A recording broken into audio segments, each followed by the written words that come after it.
Welcome, students. Today we will read a fun, lively poem called Amanda. Amanda.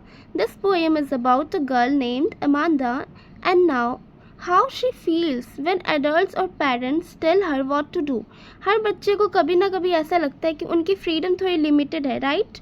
So let's read and understand what Amanda really feels and dreams about. Amanda. Every child feels that he is controlled and instructed not to do one thing or another. So every child को ऐसा feel होता है कि he is controlled, he or she is controlled, और हमेशा वो लोग को इंस्ट्रक्ट किया जाता है one thing or another के लिए. So you too may feel that your freedom is curtailed. तो आप लोग को भी ऐसा फील होता है कि आप लोग का फ्रीडम curtailed है. curtailed मतलब restricted. अगर ऐसा फील होता है तो कमेंट करें, नहीं होता है उसके लिए भी कमेंट करें. Write down some of thing you want to do but your parents elders do not allow you to do. To read the poem aloud from pairs, each reading alternate stanzas. You are in for a surprise.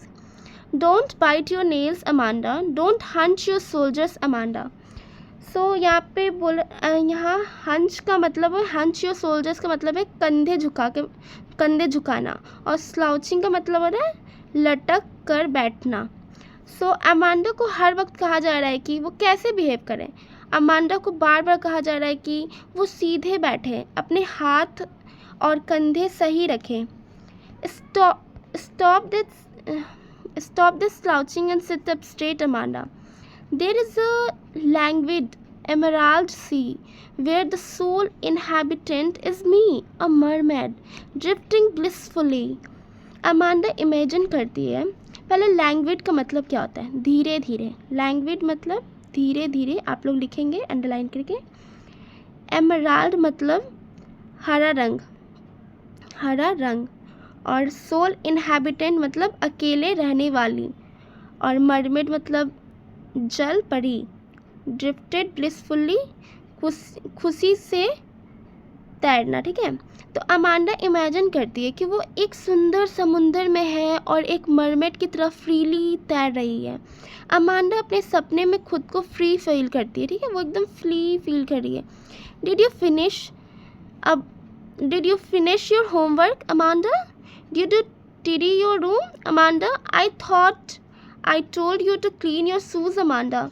Amanda के elders उसे रोज के काम complete करने को कह रहे हैं. अमांडा से बार बार होमवर्क और कमरे की सफाई करने के लिए कहा जा रहा है. चोर्स मतलब होते हैं काम. ठीक है. I am an orphan roaming the street, I pattern soft dust with my hushed bare feet. The silence is golden, the freedom is sweet. So orphan मतलब अनाथ होता है, अनाथ. रोमिंग मतलब घूमना. हस्ड मतलब शांत, फ्रीडम आज़ादी. तो अमांडा अपनी फ्रीडम और शांति के सपने देखती है. ठीक है, वो सोचती है कि वो अकेले घूम रही है और शांति के मज़े ले रही है. Don't eat that chocolate, Amanda. Remember your acne, Amanda. Will you please look at me when I am speaking to you, Amanda. तो एक्ने मतलब होते हैं पिंपल्स, और स्कोल्ड मतलब डांट रही है. अमांडा को छोटी छोटी बातों के लिए डांटा जा रहा है. चॉकलेट्स खाने के लिए, क्योंकि चॉकलेट्स खाने से पिंपल्स आ जाते हैं. अमांडा को बार बार डांटा जा रहा है कि मत खाओ चॉकलेट्स, तुम्हारे फेस पे पिंपल्स आ जाएंगे. I am Rapunzel. I have not a care. Life in a tower is tranquil and rare. I will certainly never let down my bright hair. तो रपुंजल एक फेमस फेरी टेल गर्ल है, वो जिसके बहुत लंबे लंबे बाल थे. ट्रैंक्विल शांत, शांति से भरा. ठीक है, ट्रैंक्विल मतलब शांत, शांति से भरा हुआ. रेयर मतलब स्पेशल. ब्राइट हेयर मतलब चमकदार बाल. तो अमांडा अपने इमेजिनेशन में रपुंजल बन जाती है और खुशी से अपनी छोटी वर्ल्ड में जीती है. अपने एकदम फ्रीली है, एकदम आराम से जी रही है. Stop that sulking at once, Amanda. You're always so moody, Amanda. Anyone would think that I nagged at you, Amanda. तो sulking का मतलब होता है नाराज़ रहना.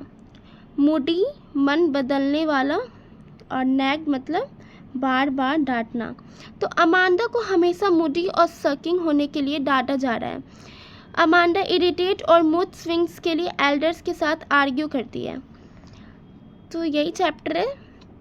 तो इसका समरी हम दे रहे हैं पोएम अमांडा का। एक छोटी लड़की अमांडा की कहानी है जिसे पेरेंट्स और एल्डर्स बार बार रूल्स और कमांड्स के थ्रू कंट्रोल करते हैं। अमांडा के सपने और इमेजिनेशन उससे खुशी और फ्रीडम फील करवाती है। वो खुद को मरमेड या रपुंज़ल बनाकर अपनी छोटी दुनिया में फ्रीली घूमती है और एक्सप्लोर करती है। पोएम हमें यही सिखाता है कि बच्चों के सपने और इमेजिनेशन उनकी आज़ादी है और खुशी का एक हिस्सा है और ये उनकी क्रिएटिविटी को ग्रो करता है। So thank you.